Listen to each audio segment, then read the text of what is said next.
Nagsagawa ang Isabela Police Provincial Office ng isang makabuluhan at makasaysayang pinning of ranks at oath-taking ceremony para sa mga newly promoted police non-commissioned officers bilang pagkilala sa kanilang sipag, dedikasyon at tapat na paglilingkod sa hanay ng kapulisan kahapon, ika-15 ng Disyembre nitong taon.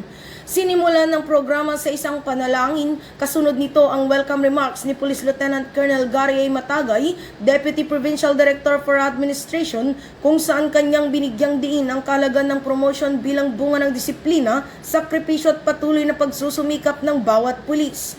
Isinagawa ang pagbasa ng promotion orders at presentasyon ng mga promotees bago ang blessing of rank insignia bilang simbolo ng moral at spiritual na gabay sa mga bagong responsibilidad na kaakibat ng promosyon.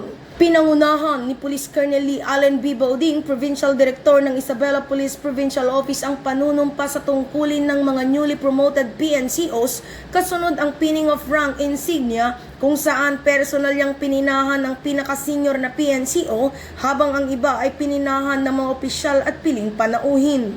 Nasa kabuwang 130 PNCOs ang ginawaran ng bagong ranggo sa IPPO.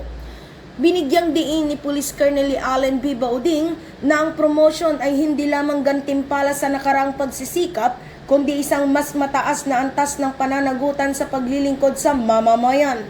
Hinimok rin niya ang mga newly promoted PNCOs na manatiling tapat sa kanilang sinumpaang tungkulin at patuloy na isabuhay ang mga pangunahing pagpapahalaga ng PNP upang mapanatili ang tiwala ng publiko at higit pang mapalakas ang kapayapaan at kaayusan sa lalawigan ng Isabela.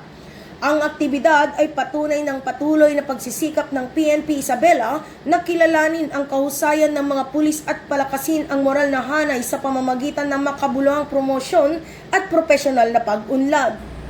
Mula dito sa lalawigan ng Isabela, ako ang inyong Police News Network Correspondent, Patrolwoman Jerilyn Colico, alagad ng batas, tagataguyod ng balitang pulis.